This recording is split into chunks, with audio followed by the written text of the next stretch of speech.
इस बीच खबर है दिल्ली सरकार की सौगात से। दिल्ली सरकार ने बड़ी सौगात दी है। दिल्ली के मुख्यमंत्री आतिशी ने मजदूरों की न्यूनतम मजदूरी बढ़ाने का ऐलान कर दिया है। उन्होंने अनट्रेंड मजदूरों को 18,000 रुपए और सेमी ट्रेंड मजदूरों को 19,000 रुपए और ट्रेंड मजदूरों को 21,000 रुपए देने की घोषणा की है। यह ऐलान किया गया, यानी कि न्यूनतम वेतन इतना देना होगा, 18,000, 19,000 और 21,000 क्रमशः।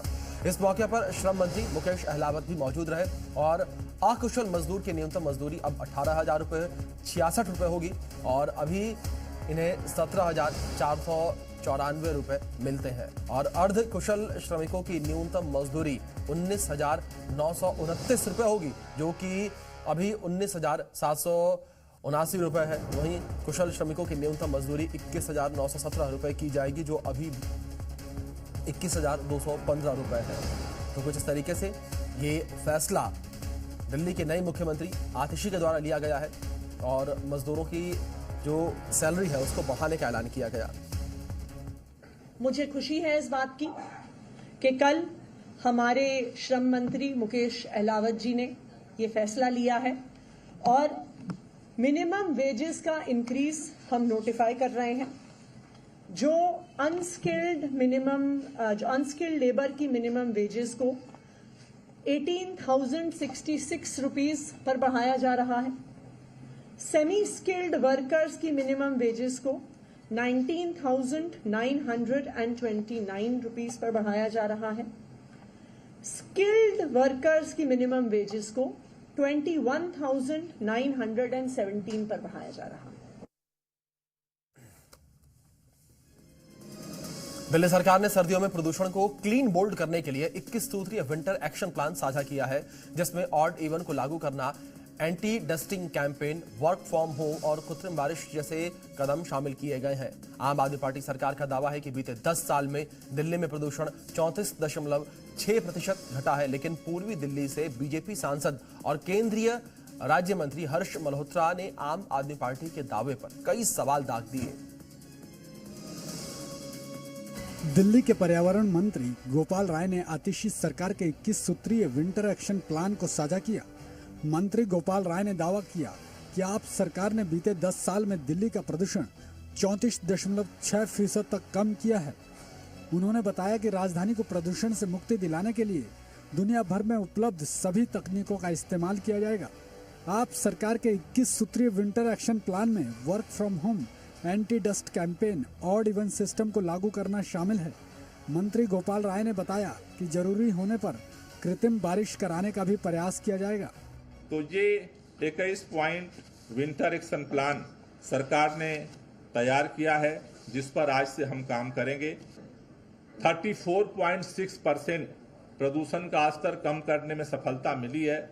हमें उम्मीद है कि अगर हम अगले साल तक 40% तक पहुंचें और दिल्ली के जो प्रदूषण की स्थिति है और उससे बेहतर बना सके। सरकार अपने तरफ से ऑड इवन की तैयारी जो है वो शुरू करेगी और इमरजेंसी पड़ती है जरूरत तो उसको भी दिल्ली के अंदर हम लागू करेंगे। 20वां है कृत्रिम वर्षा, आर्टिफिशियल रेन का। उसके लिए जैसा हमने आपको सूचित भी किया था, केंद्रीय पर्यावरण मंत्री जी को हमने चिट्ठी लिखी है और अभी जवाब तो नहीं आया है, लेकिन मैं दोबारा कोशिश करूंगा क्योंकि समय अब बीत रहा है। लगभग इस बार अनुमान लग रहा है कि 1 नवंबर के आसपास पराली की घटनाएं भी बढ़ रही होंगी और दिवाली भी उसी समय आ रही है। इस बार 12 दिन पहले है दिवाली, तो उस पीरियड के लिए हम चाहते हैं कि कृत्रिम वर्षा के लिए तैयारी की जाए और उसके लिए हम प्रयास जारी रखेंगे। पॉल्यूशन को कम करने के लिए पिछले 10 साल से क्या किया, पहले इसकी ऑडिट रिपोर्ट केजरीवाल साहब के मंत्री दें, आतिशी दें। 1000 करोड़ रुपए के लगभग पॉल्यूशन सेस के नाम पर इनके पास पैसा है। वो पिछले सालों में कितना किस मद में पॉल्यूशन के लिए खर्च किया, उसकी एक ऑडिट रिपोर्ट जनता के सामने रखें। ये पॉल्यूशन टेम्परेरी जो सॉल्यूशन ये देते हैं उससे ठीक नहीं होता है।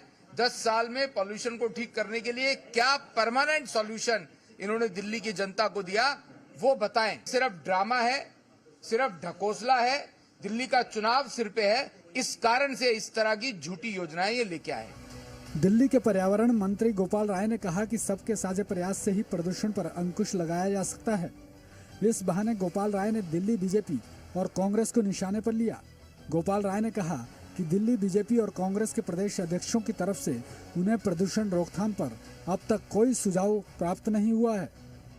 हमने भारतीय जनता पार्टी और कांग्रेस पार्टी दोनों पार्टियों को चिट्ठी लिखी थी, लेकिन मेरे समझ के परे है कि दोनों पार्टियां इतने बयान देती हैं, लेकिन एक भी सुझाव किसी पार्टी से नहीं आया कि विंटर प्रदूषण को कम करने के लिए सरकार को और क्या करना चाहिए। दिल्ली के प्रदूषण में 34% से ज्यादा की कमी लाने का श्रेय गोपाल राय ने आप सरकार के वृक्षारोपण अभियान को दिया। गोपाल राय ने कहा कि आप सरकार ने चुनाव में किए वायदे को पूरा करते हुए दिल्ली के ग्रीन बेल्ट में इजाफा किया है। दिल्ली के ग्रीन बेल्ट को बढ़ाने में दिल्ली सरकार और दिल्ली की सभी एजेंसियों के साथ मिलकर के जो हमने काम किया, ये सबसे बड़ी उपलब्धि है जिसने प्रदूषण के स्तर को कम करने में हमारी मदद की है।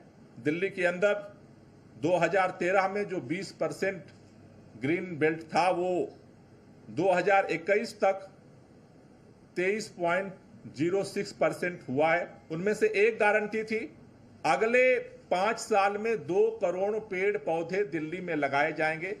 ये 4 साल में ही हमने इस लक्ष्य को हासिल किया और जिसका परिणाम यह है कि प्रदूषण को स्तर को कम करने में हमें सफलता मिली है। इससे पहले केजरीवाल सरकार हर बार 15 सूत्रीय विंटर एक्शन प्लान लागू करती थी। अब की बार इसे 21 सूत्रीय किया गया है। विंटर एक्शन प्लान को तैयार करने के लिए पर्यावरण विशेषज्ञों की भी राय ली गई थी। ब्यूरो रिपोर्ट, जी मीडिया।